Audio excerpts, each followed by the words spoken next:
তুই কি আমাকে একটু শান্তিতে থাকতে দিবি না? কেন এই কাজটা করছিস বল? তখন রুমি সেখানে এসে বলে, কারণ ওর বোনের ভালো দেখতে পারছে না।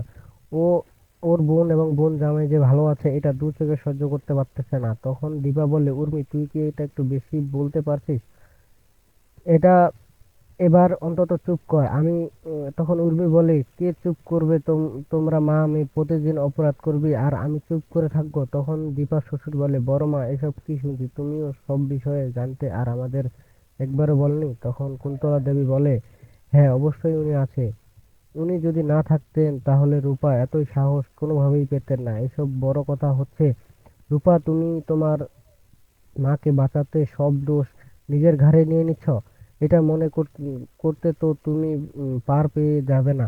আর ছেলে এবং ছেলের বউয়ের উপর যদি কোনো বদ নজর পড়ে তাদেরকে আমি ছাড়বো না। তখন উর্মি বলে, হ্যাঁ রে দিদি, তোর কি একটু লজ্জা নেই? এরপর কুন্তলা বলে আমি আমার ছেলে এবং ছেলের বউকে এই পরিবেশে রেখে যেতে কখনোই পারবো না।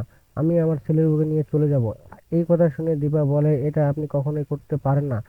ওরা এখানেই থাকবে। তো বন্ধুরা, এটাই দেখতে পারবেন অনুরাগের ছোঁয়া নতুন পর্বগুলোতে।